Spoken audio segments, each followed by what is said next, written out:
الله أكبر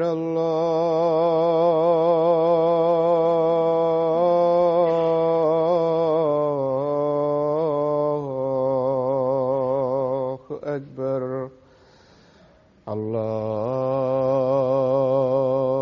أكبر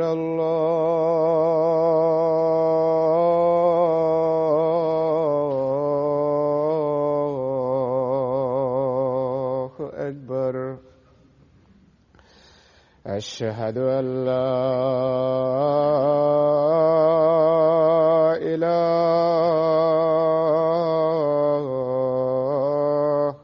إلا الله. أشهد أن لا إله إلا الله. أشهد أن محمدًا رسول الله.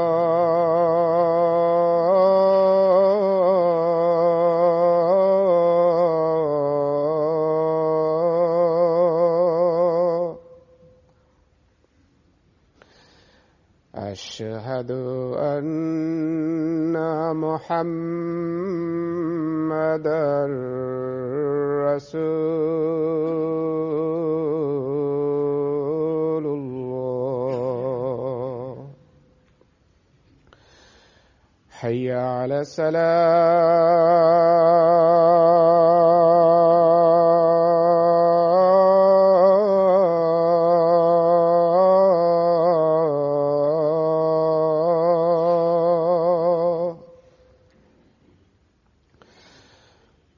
حي على الصلاة.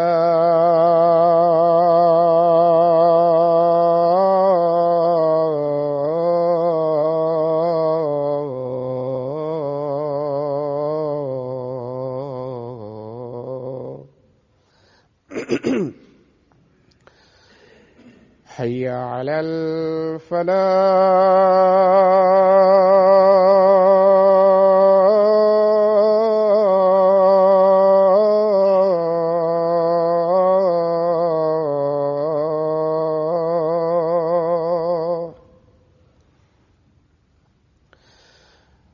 حي على الفلاح.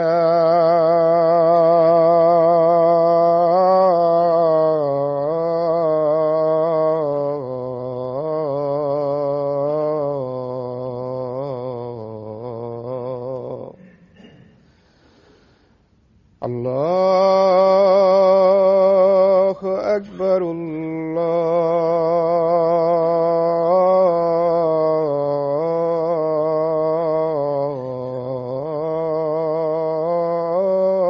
الله أكبر. لا إله إلا الله.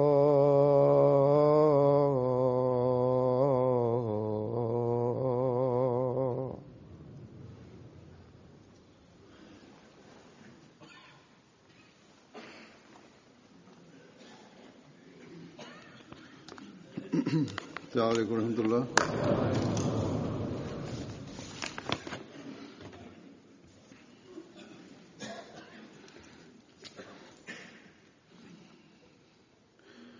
أشهد أن لا إله إلا الله وحده لا شريك له وأشهد أن محمدًا عبده ورسوله. أما بعد فأعوذ بالله من الشيطان الرجيم. بسم الله الرحمن الرحيم. الحمد لله رب العالمين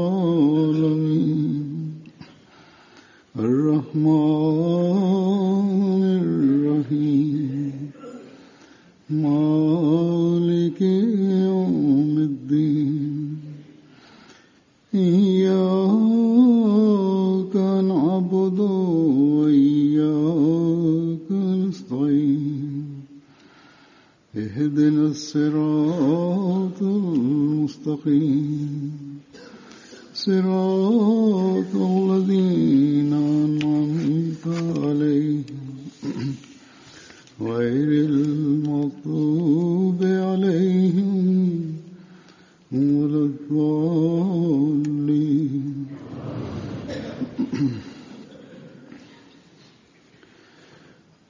Guzashta dinov Para disa ditësh kam marrë një letër nga Amerika. Personi më shkruante se ngjarjet që i kam rrëfyer gjatë fjalës sime në Gjelsa Salana, që tregonin se si njerëzit po hyn në xhamatin musliman Ahmedia, duke marrë udhëzim dhe shenja për e Zotit të lartësuar. Pra, ato rrëfime shërben edhe për të tërhequr vëmendje njerëzve ndaj xhamatit, madje ngjarje të tilla na përforcojnë besimin, ndërsa e vërteta e xhamatit ngulitet më thellë në zemrat. Ai gjithashtu në këtë letër u shpreh se duke dëgjuar atë fjalim, mu lind dëshira se sikur edhe përmes meje dikush të drejtohej nga xhamati dhe unë të dëshmoja shenjat e Zotit. Pas pak qastesh më ra telefoni. Ishte një zonjë që fliste dhe thoshte se unë kam gjetur këtë numër në webfaqe dhe tani ju telefonoj. Unë jam interesuar për fen islame dhe dua t'ju takoj. Ky zotëri i tha për vizit dhe la një orar. Ajo bëri një rrugë të gjatë për të takuar atë dhe pasi që mbëriti në shtëpinë e tij, i rrëfeu se si ishte interesuar për fen islame. Pastaj ajo gjeti njohuri të mëteshme përmes internetit dhe kjo bëri që bashorti dhe vjeri i tij, të dy të krishterë të devotshëm, kundërshtuan atë. Por ajo përballoi gjithë atë kundërshtim derisa u nda nga bashorti. Gjykata vendosi që fëmijët të qëndronin në kujdesin e babait. Megjithatë, përballë gjithë kundërshtimit, ajo sakrifikoi gjithçka karshi vërtetësisë. Ajo rëfen se kishte filluar të studionte literaturë që gjendet në faqen e xhamatit dhe përpos saj ajo ndiqte rregullisht edhe kanalin e xhamatit më ta. Gjatë kësaj periudhe ajo studioi literaturën e sekteve të tjera muslimane, por ajo nuk gjeti bindje në asnjërin prej tyre. Sa herë që interesohej për fen islame, atë e tërhiqte vetëm literatura e xhamatit. Ky zotëri ahmedian, i cili marrfen këtë ngjarje në letër, shkruan se unë i tregova për gjelsën tonë që transmetohej në mëta. Ajo përgjigj se sigurisht e kam parë atë dhe tashmë dua të antarësohem në islamin e vërtet. Ky zotëri shkruan se në atë moment aty gjende edhe vajza ime, e cila mbase vazhdon shkollën e lartë. Ajo, pra vajza ime, u shpreh se kur gjatë gjelsës rrëfeheshin historitë e personave se si ata orientuan drejt xhamatit dhe u bindën për vërtetësinë e xhamatit. Mua më duke sikur ato ishin vetëm sajesa apo ishin disi të egzageruara. Por tashmë, duke dëgjuar historinë e kësaj zonje, është ripërtritur edhe besimi im. Tashmë jam e bindur se kjo nuk është as pak egzagerim, por fuqia e Zotit të lartësuar, i cili ndron gjendjen e zemrave. Nga njëherë disa intelektual ose ndoshta të rinj mund të kujtojnë se ngjarje që paraqiten këtu mbase egzagerohen, por ata le të dinë se të gjitha këto ngjarje nuk janë tregime apo porralla, por janë fakte të dokumentuara. Ato janë vetëm disa prej ngjarjeve që tregojnë se po fryn fuqishëm një erë, një stuhi nga Zoti i Lartësuar në mbështetje të vërtetësisë. Ngjarjet e tilla janë të shumtë, ndërsa unë përzgjedh vetëm disa prej tyre. Madje edhe ato ngjarje që seleksionohen për të rrëfyer në gjelsa nuk mund të paraqiten. Andaj unë kisha thënë vjet se kurdo që gjej mundësi do të rrëfej ato ngjarje gjatë vitit.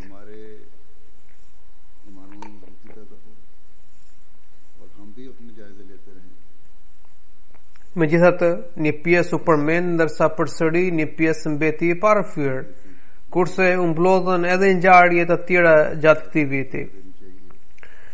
Gjithsesi, unë ju parashtroj këto rrëfime me qëllim që të përforcohet besimi ynë dhe të analizojmë veten se deri në çfarë mase janë ngulitur rënjet e xhamatit në qenien tonë. Ne gjithashtu duhet t'i kushtojmë vëmendje ibadeteve tona. Pas pranimit të xhamatit, edhe ne duhet t'i drejtohemi Zotit për t'i kërkuar udhëzim në të gjitha çështjet tona. Unë do të parashtroj disa ngjarje të sapo antarësuarve për t'u treguar se si Zoti i Madhërisëm i ka mundsuar rrugtimin drejt pranimit të xhamatit. Këto rrëfime nuk vlen vetëm për kuriozitetin e tyre, por është një vërtet e provuar që i ashton besimtarin bindjen, që i ashton besimtarit bindjen dhe besimin. Këto rrëfime duhet të në nxisin për të reflektuar gjendjen tonë, duhet të në ngjallin ndjenjat mirënjohje ndaj Zotit të Lartësuar, të na zgjojnë vetdijen dhe ndërgjegjen e përgjegjësisë. Sot është detyra jonë që të përcjellim këtë mesazh të vërtetë në të gjitha skajet e botës. Kjo detyrë na kërkon të ushtrojmë përpjekje të sinqerta në këtë drejtim, si dhe sjelljen tonë në praktik ta bëjmë në përputhje me udhëzimet e Zotit, me qëllim që ajo të shërbejë për të përforcuar edhe besimin e antarëve të rinj. Tani do t'ju rrëfej disa ngjarje të mbështetjes dhe udhëzimit për Zotin të Lartësuar. Zonja Menia nga Tunizia shkruan, ajo thot: unë kam shumë dëshirë për studim. Kam studiuar Koranin dhe librat e tjerë islam, por mjaft çështje më mbeteshin të paqarta. Për shembull, ajetin e surës An-Nisa, wa ma qataluhu wa ma salabuhu walakin shubbiha lahum. Do të thënë, ata as nuk e vran dhe as nuk e kurrëzuan, por kjo çështje atyre u duk si e dyshimt. Po kështu ajetet të tjera rreth vdekjes së Isait alayhis salam qëndronin gjithmonë në qendër të vëmendjes sime. Ai thot se mendoja se valla është i gjallë Isa alayhis salam apo ka ndruar jetë. Kur lexoja te paret e Dejjalit nga Riyadus Salihin, mendoja se si mund të sprovoj Zoti umetin më të mirë përmes figurës së Dejjalit. Pastaj mendoja se çfarë bënte Isa alayhis salam në qiell, ndërkohë umeti gjendet i rrethuar nga rreziqet. Duke u kredhur në këto mendime, unë shpesh i drejtoja lutjet e mia Zotit, duke kërkuar udhëzimin. Një ditë, prej ditësh, rastësisht duke ndruar kanalet e satelitës, gjeta Mataan, pra kanalin e Xhamatit Musliman Ahmedia. Ky kanal ishte i veçantë nga të gjitha kanalet e tjera. Në emision po vjonte një debat me një prift në lidhje me vdekjen e Isait alayhis salam. Ndryshe nga kanalet e tjera, panelistët चीनी मुआशरे में रहने का flisin me gjaftësi dhe respekt. Gjatë emisionit mësova se Mesihu i premtuar Mirza Ghulam Ahmedi alayhis salam ka lindur. Pastaj unë gjithmonë e ndiqja atë kanal dhe dal nga dal musçaruan të gjitha çështjet rreth botkuptimit të Islamit. Unë i lutesha Zotit se të mos më vinte vdekja derisa të pranoje xhamatin musliman Ahmedia. Përfundimisht duke bërë betin hyrën në xhamatin Ahmedia, dhe kjo është një mirësi e madhe për Zotit. इसके बाद कहते Zotri Ramadan nga Jemeni rëfen në ngjarjen e betit. Ai shkruan se unë kam pasur mundësi të jetoj në shoqëri kineze dhe i kam gjetur kinezët njerëz të respektueshëm. Madje e kam vretur se disa arab abuzonin me ta për shkak të mirësjelljes së tyre dhe i përqeshnin. Unë shpesh mendoja se si mundet që këta njerëz, pavarësisht mirësjelljes dhe karakterit fesnik, të përfundojnë në xhehenem, ndërsa ne, që jemi musliman, vetëm me emër, të trashëgojmë xhenetin. Pastaj fillova të studioja librat islam. Ky kërkim vazhdoi për një kohë të gjatë. Lexova mjaft libra, shikoja kanale islame dhe në kërkime sipër një ditë rastësisht zbulova më të anë. Argumentet që shtroheshin në të ishin aq të fuqishme dhe të pathyeshme saqë mu dridh trupi. Mu duk sikur më kishte goditur një rufe e fuqishme. Pastaj e ndiqja më të anë rregullisht. Nganjëherë duke parë atë, mbushesha me emocione dhe qaja me dënes, por akoma nuk dija se përse veproja kështu. Isha i bindur se vetë Zoti më ka udhëzuar për ta parë atë kanal. Për të gjetur vërtetësinë e Mesihut të premtuar alayhis salam, i lutesha shpesh Zotit. Si përgjigje, çdo herë pas lutjes, i ndjeja të dridhura të forta në trup dhe një qetësi të thellë mendore. Kjo më siguronte se Mesihu premtuar alayhis salam është i vërtetë. Pastaj fillova studimin e librave të Mesihut të premtuar alayhis salam, ku shpesh gjeja përgjigje të pyetjeve të mia. Pastaj unë duke bërë bejt u bëra antar i këtij xhamati. Zotri Tom Overgoja nga Hollanda, duke rrëfyer ngjarjen e betit, shkruan. Ai thot: unë jam 22 vjeç dhe jam student në universitet. Unë në fillim të vitit 2014 kam hyrë në xhamat duke bërë bet në xhamin Betul Mahmud në Amsterdam. Unë gjithmonë kam pasur një tërheqje ndaj besimit. Në një fazë të jetës sime kam pasur besim të fortë në qenien e Zotit. Megjithatë, nuk kam qenë kurrë lidhur me ndonjë fe të veçantë. Çdo ditë më shumë më pushtonte një ndjenje se likësia dhe e keqja po përhapen vrulltas në tokë dhe kanë kapluar mbar tokën. Huzuri shton se kjo djalë shumë i ri dhe të rinjtë të xhamatit ton gjithashtu duhet të reflektojnë. Disa janë ahmedian që nga lindja, por nuk mendojnë as pak për gjëra të tilla. Pra ai rëfen se çdo ditë më shumë më pushtonte një ndjenje se likësia dhe e keqja po përhapen vrulltas në tokë. Ky mendim më detyroi të orvatem për të zbuluar qëllimin e jetës. Unë studiova së tepërmi, si dhe diskutoja me shokët e mi. Gjatë këtij kërkimi mu lind një tërheqje drejt Islamit. Unë kisha folur edhe me dy miq të mi ahmedian. Bashkë me të shkova në qendrën e xhamatit në Nunspit dhe pash nga afër atmosferën dhe mjedisin shpirtëror të xhamatit. E gjithë kjo më bindi se vetëm ahmediati ishte Islami vërtet. Unë u binda se Mesihu premtuar alayhis salam me të vërtet ka ardhur në botë. Të gjithë muslimanët janë në kërkim të bashkimit dhe vetëm ahmediati është e vetmja bashkësi ku gjendet bashkim dhe unitet i vërtet dhe ku mund të ndihe ëmbëlsia e besimit. Pastaj unë i shkrova një letër kalifit për lutje dhe Zoti më mëshiroi me bekimin e tij. Vërtetësia e Islamit më shfaq plotësisht dhe unë duke shkruar në xhamin Mahmud Barabet. Tashmë po mësoj të falem dhe mundohem të kaloj një jetë të pastër. Zotri Selamet, kryetari i xhamatit në Kirgistan, shkruan: ai thot, në vendin ku punoja kisha një kolege ruse. Ajo i përkiste bindjes së krishterë dhe nga një herë ne bisedonim edhe për fen. Gjatë bisedës ajo më tregoi se ajo nuk ishte bindur plotësisht për fenë e saj. Atëherë unë e shpjegova rreth Islam Ahmediatit dhe i dhash librin Filozofia e mësimeve të Islamit.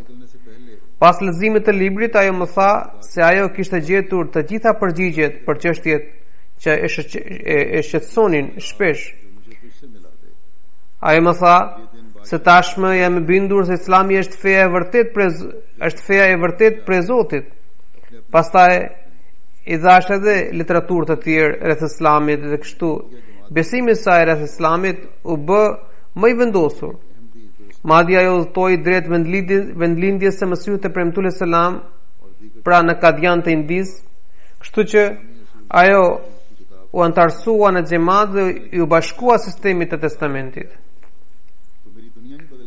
Zoti Harjan nga Hollanda, i cili përkiste besimit të krishterë duke rrëfyer ngjarjen e pranimit të Islamit, shkruan: ai thot, unë gjithmonë kërkoja lidhje me Zotin dhe gjurmoja dashurinë e tij, por Bibla me të vërtet kur nuk më ndihmoi. Një ditë, duke dalë nga shtëpia, i u luta Zotit me përullësi dhe dhimbje të madhe, se o Zot, udhëzo më drejt së vërtetës dhe tako më me dikë që më afron me ty. Atë ditë festohej ditëlindja e mbretit dhe të gjithë njerëzit dalin në shesh dhe vendosin stendat e tyre. Nuk kishte kaluar as një orë sa kalova para stendës së xhamatit. Aty takova një musliman ahmedian i cili më njohu me xhamatin dhe bashkë me të më dha edhe literaturën e xhamatit. Më dhuroi edhe filozofinë e mësimeve të Islamit. Kur u ktheva në shtëpi, unë hapa atë libër dhe ai më ndryshoi gjithë kursin e jetës. Unë shpejt kuptova se autori i këtij libri nuk mund të ishte një njeri i zakonshëm, por ishte një person i mësuar dhe udhëzuar prej Zotit. Ky libër më bindi se Islami është feja e vërtetë. Pastaj mora pjesë në gjelsësënare në Hollanda dhe atë gjermane. Këto tubime shpirtërore më lanë për shtypje të jashtëzakonshme dhe unë u ndriçova shpirtërisht.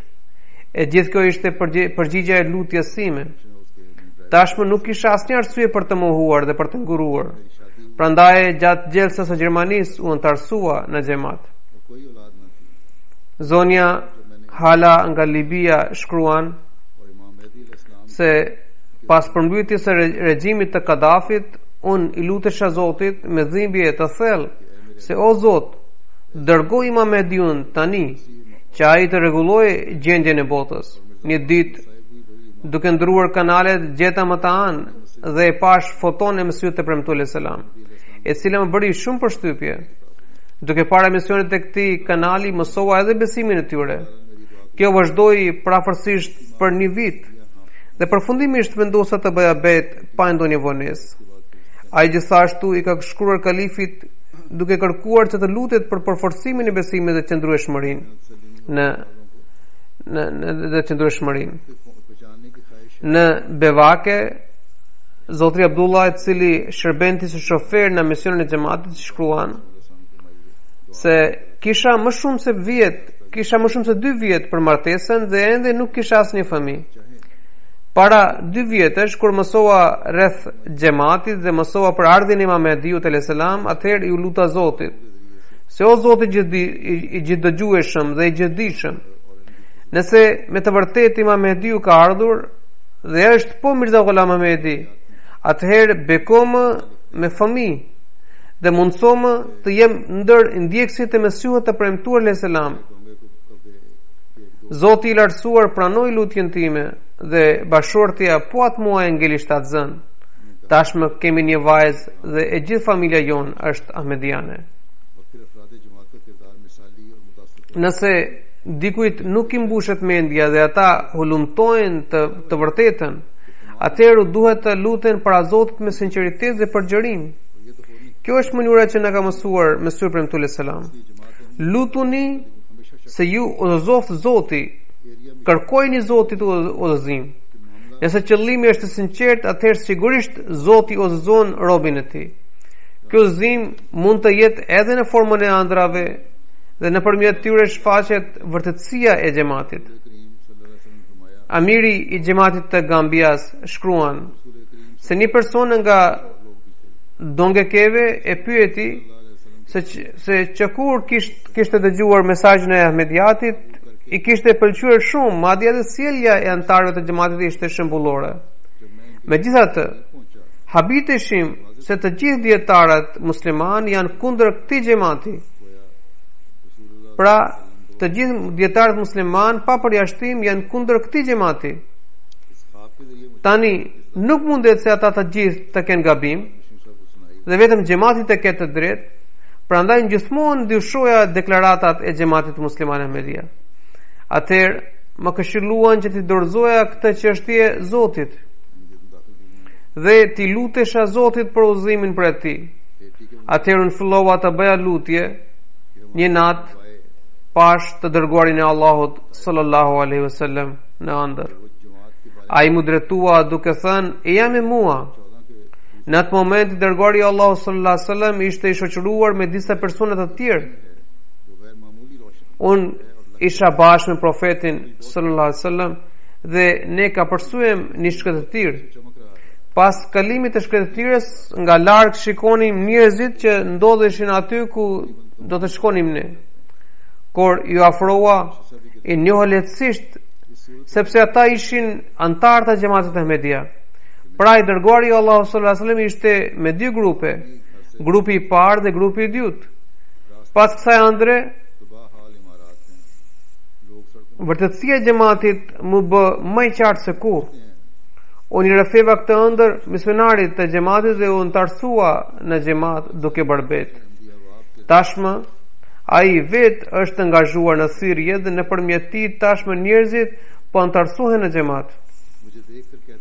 Misionari i Haitis shkruan se një antar i ri, Zotri Abdul Mutuali, ja refeu se ai po studionte rreth xhamatit.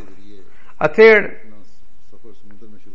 ai kishte parë një ëndër në mesin e shkurtit në vitin 2014. Ai në ëndër kishte parë se ishte një ditë me diell. Kishte aq shumë ndriçim atë ditë,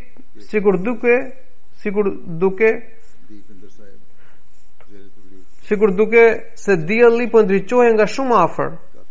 Pa pritmas bie një tërmet i fuqishëm dhe me pak qaste të gjitha shtëpitë dhe ndërtesat shemben. Edhe shtëpia ime shkatërrohet pjesërisht. Duke parë këtë situatë, ai më njëherë niset për të parë qendrën e xhamatit. Në të dyja anët e rrugës gjendeshin vetëm gërmatat e ndërtesave. Njerëzit nga paniku lërinin për ndim. Kur mbërinin në shtëpinë e misionit, ai e gjen të sigurt, pas një dëm. Pra shtëpi e misionit ishte plotësisht e sigurt dhe nuk ishte pasur asnjë dëm. Ndërsa misionari po bisedonte me disa persona të tjerë jashtë shtëpisë. Duke më parë, ai më thotë: "E ani, të shkojmë te porti." Kur mbërim në port, aty gjejmë një anije të bardhë. Ne të gjithë Ahmedian hipin në të. Aty gjendeshin disa Ahmedian edhe para nesh. Ne të gjithë nisim udhëtimin ton detar në këtë anije të madhe dhe kështu mbaroi ëndra. Kjo ëndra më mbushi me bindje se tashmë shpëtimi mund të arrihet vetëm përmes xhamatit. Kështu që ai u antarsua përmes betit. Misionari unë nga Australia shkruan se Zotri Dipinder Singh ishte në kontakt për pak kohësh. Ai mori pjesë në gjasë salanën e Australisë, Pas një studimit të gjatë, ai pranoi xhamatin përmes një ëndre. Misionari unë tregon se pas 2 javësh ai më mori në telefon dhe foli me zë të kaputur. E kishte shumë vështirë të fliste dhe të qarat e pengonin vazhdimisht. Ai tregoi se para 3 ditësh kam parë një ëndër që ndodhem në një vend të errët. Kjo atmosferë më friksonte shumë. Nga terri më zuri frika se nuk do të merja dot frymë dhe do të vdisja atje. Po mendoja se si do të dilja nga kjo errësirë. Dhe atëherë shfaqet një dritë dhe errësira kthehet në dritë. Pa pritmas para meje shfaqet një njeri dhe ai më drejtohet duke thënë se a dëshiron të dalësh nga këto errësira? Atëherë kape dorën time. Ai më zati dorën dhe sa kisha kapur dorën më doli gjumi. Unë për 2 ditë kam qenë shumë i shqetësuar për këtë ëndër. Kjo ëndër dhe ai person nuk hiqeshin nga kujtesa ime. Atëherë misionari unë e ftoi në xhamat dhe i tregoi fotot e Mesihut të premtuar selam, si dhe të kalifëve të tij. Ai vuri gishtin mbi foton e Mesihut të premtuar selam dhe tha se ishte pikërisht ai i cili i kishte thënë në ëndër që të kapte dorën për të shpëtuar nga errësira. Misionariu nga Mali shkruan se dikush më mori në telefon në qendrën e xhamatit dhe më njoftoi se ai po pranonte xhamatin. Kur unë e pyeta shkakun e këtij vendimi, ai më përgjigje duke parë gjendjen e katëndisur të muslimanëve, nuk desha të bëhesha pjesëtar të asnjërit prej sekteve muslimane. Duke studiuar Kur'anin dhe hadithet, përpiqesha ti përmbajsha Islamit. Megjithatë, gjendja e keqe e muslimanëve më hidhronte pa mas dhe kisha bindje që Zoti nuk do të linte atë në këtë gjendje. Dhe sigurisht do të shfaqet Imam Mehdiu. Unë shpesh i lutesha Zotit duke kujtuar për ardhjen e Imam Mehdiut. Mbrëm, kur pas lutjes rash në gjumë, pash që hëna ishte ndarë nga qielli dhe po i afrohej tokës. Duke i afruar tokës, ajo qëndroi në dorën time. Nga hëna dëgjohej zëri. Mehdiu ka ardhur dhe ai po u bën thirrje njerëzve. Ky person tregon se radioja juaj po shpall pikërisht këtë deklaratë, se gjallë Mesih, gjallë Mahdi. Kështu që tashmë nuk kam asnjë dyshim se për ditës së sotme dhe për ditës së sotme antarsohem në xhamatin ahmedian. Zoti Alseni Soma nga Gini Kenakri shkruan se një shok ahmedian gjithmonë më bënte biseda rreth xhamatit. Unë nuk kisha bindje për mesazhin e tij, ndaj lutesha rregullisht Zotit, se o Zot udhëzo më në rrugën e drejtë. Atëherë pash një ëndër se rruga e drejtë së cilës më thyrësh është në fakt rruga e drejtë. Atëherë u qetësova dhe Allahu më mundsoi të bëja bet. Zoti Ibrahim Karun shkruan nga Gjermania se pas njohjes xhamatit musliman, pas njohjes me xhamatin musliman Ahmedia, kisha filluar të ndiqje më tan. E pastaj ju luta Zotit për të gjetur vërtetësinë e Mesihut të premtuar selam dhe fala namazin e istiharës. Një ditë pas faljes së istiharës, pash Mesihun e premtuar selam se ai po dilte nga kështjella e tij.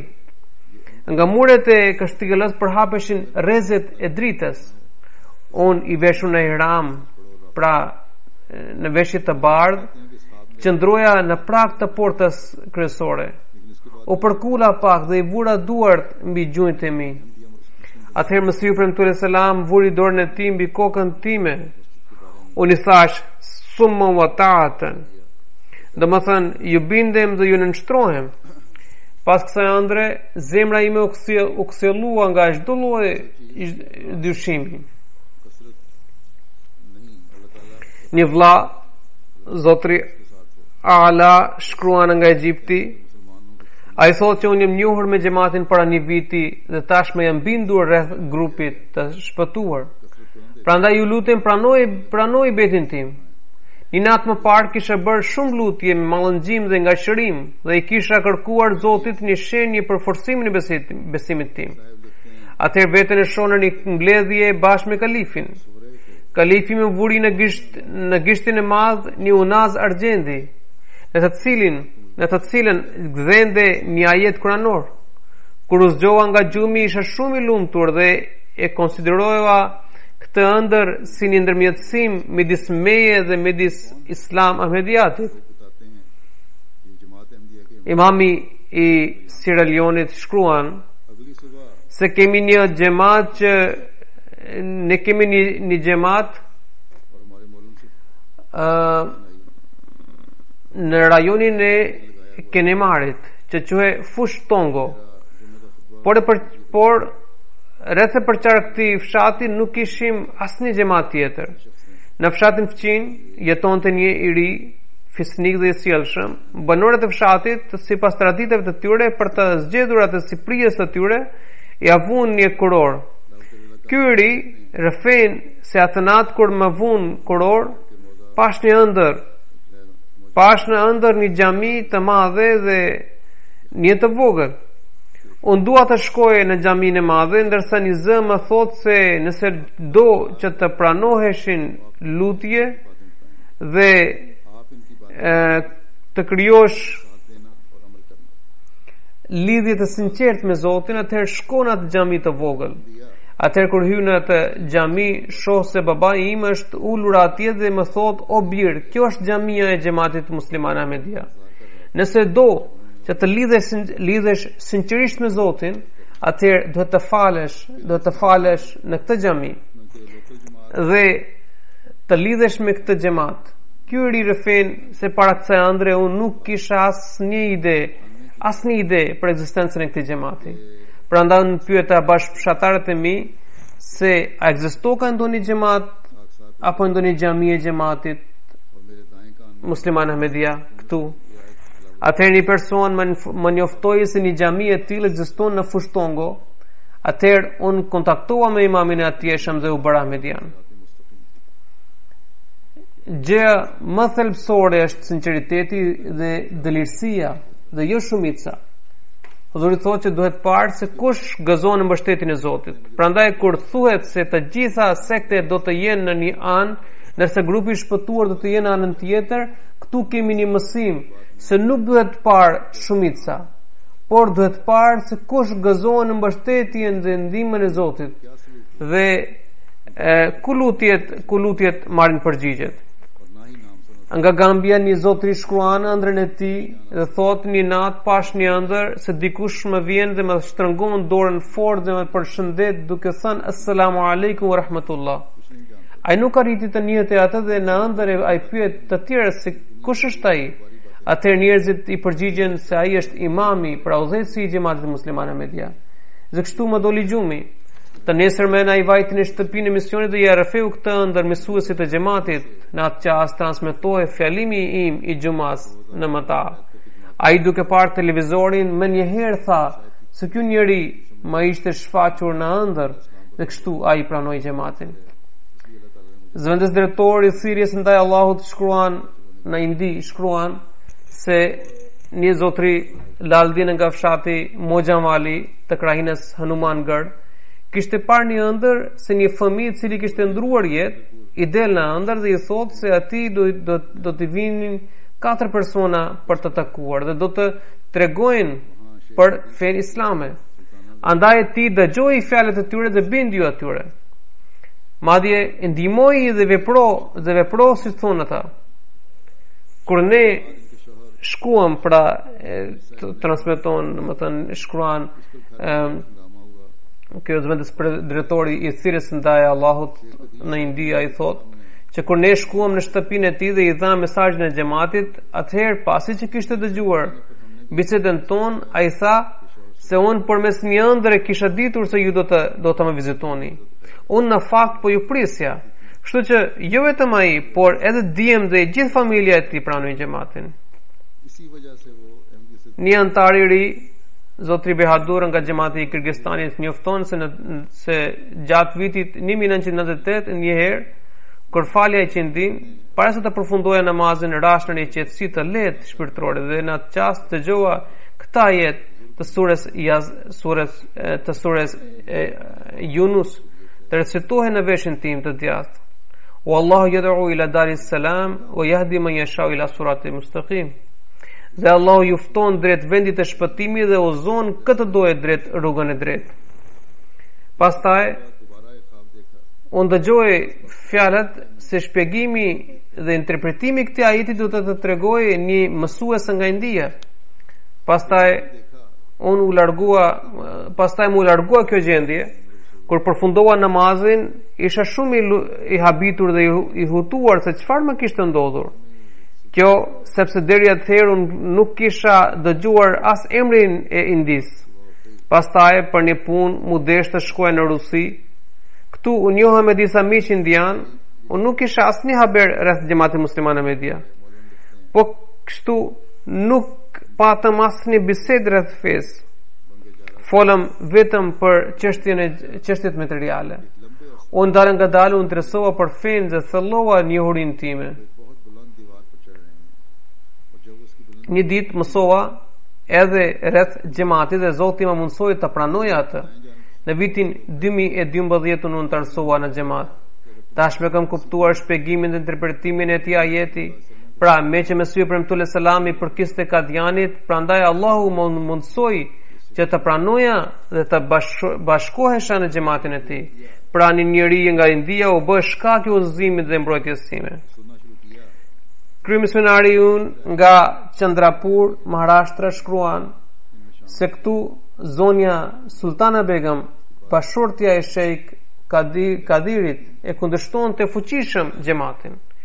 Kjo grua vinte nga një familje nga Andhra Pradesh dhe njihe për armiqsinë e saj ndaj xhamatit. Pra, kjo familje njihe për armiqsinë e saj ndaj xhamatit. Pas martesës bashorti i tij, pra Sheikh Kadir Sahibi, kishte pranuar xhamatin. Kjo shkaktoi sherr midis çiftit, derisa situata mbriti deri në divorc. Sheikh Kadir Sahibi nuk mori parasysh asnjë lidhje farefisnore para xhamatit dhe i qëndroi besnik betit. Sipas kërkesës së Zotrit Kadirit, edhe ne shkuam në shtëpi që ti pajtonim ata, pra çiftin. Ne i shpjeguam se bashorti i saj është në vërtetësi. Prandaj lutuni edhe ju dhe sigurisht edhe i Zoti do t'ju tregojë mrekullinë.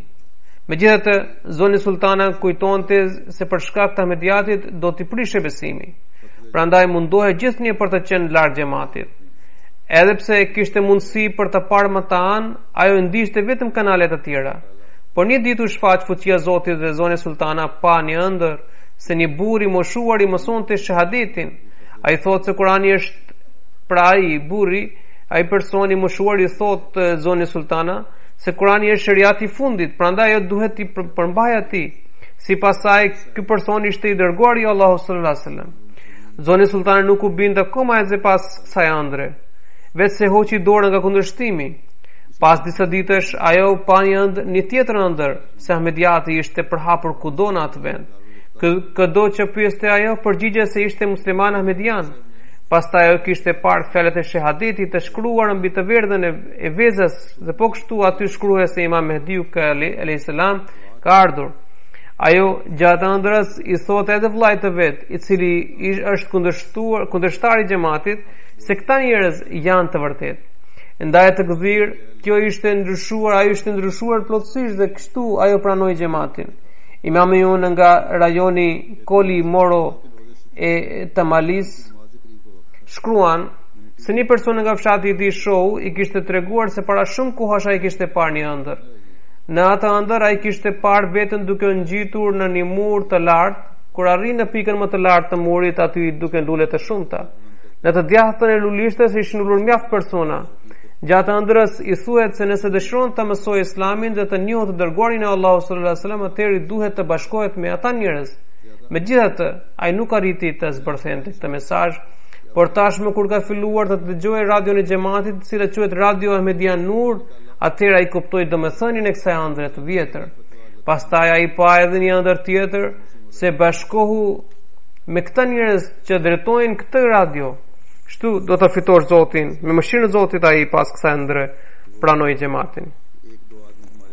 Duke dëgjuar këto ngjarje dhe rrëfimi se si Allahu lartësuar udhëzon robërit e tij, në shtohet dukshëm edhe përgjegjësia jon. Duhet të jemi të kujdesshëm dhe të vëmendshëm ndaj gjendjes sonë shpirtërore. Duhet të krijojmë lidhje të sinqertë dhe pandashme me Zotin e lartësuar. Duhet të ndreqim mangësitë në veprat e sjelljes tona, mos na përjofshin për tatësitë tona. Është e parasaktuar se karavani Ahmediatit do të përparojë gjithmonë drejt arritjeve të reja, por duhet të jemi të vëmendshëm që edhe ne mbetshim pjesëtar të pandashëm të këtij karavani. Janë disa ngjarje që tregojnë se në disa vende shpalen edhe dhe botohen fetve kundër xhamatit.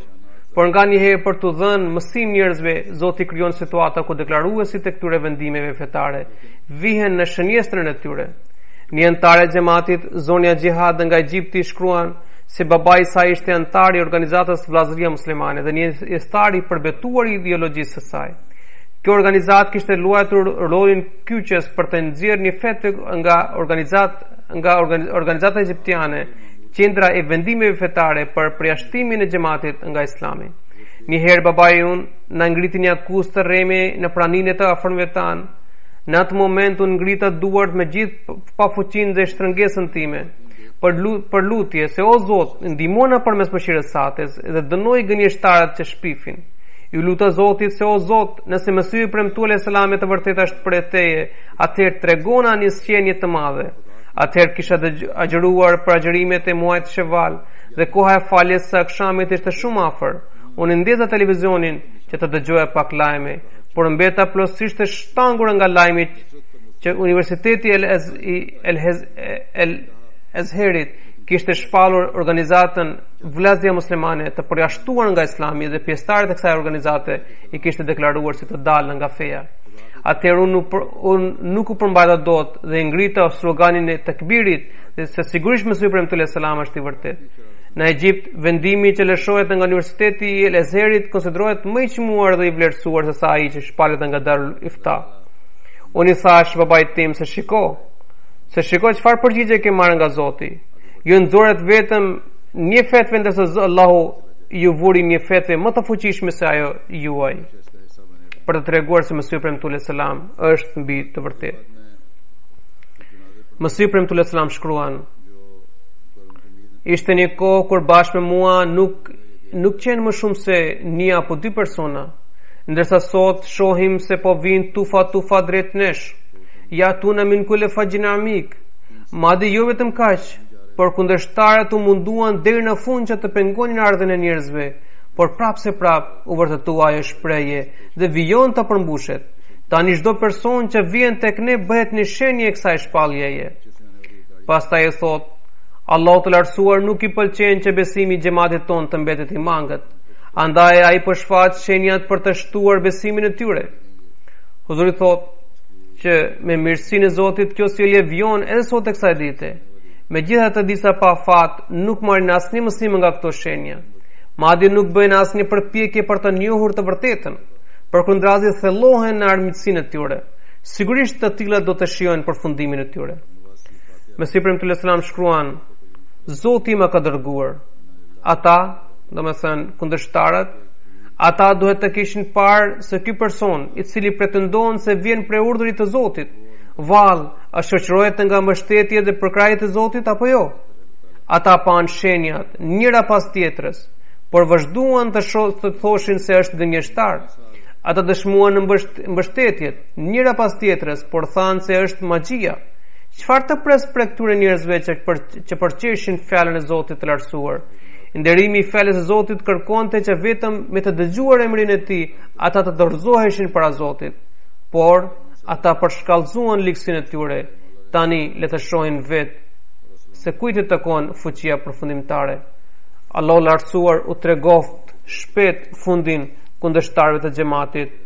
Allahu mbështet karavanin e Ahmediatit dhe gjithmonë mbetshim pjesëtarët e tij. Amin. Alhamdulillah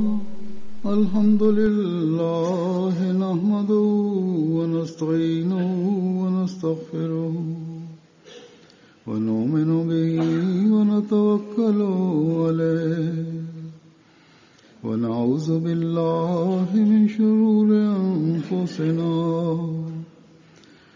سيئات أعمالنا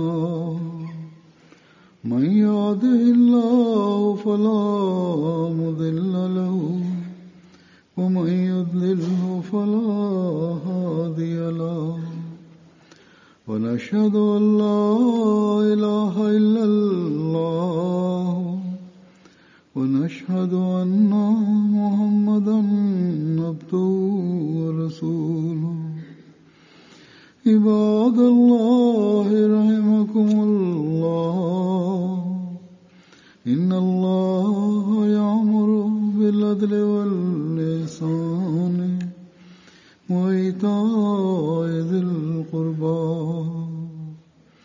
وينهى عن الفحشاء والمنكر والبغي يعظكم لعلكم تذكرون اذكروا الله يذكركم وادعوه يستجب لكم ولذكر الله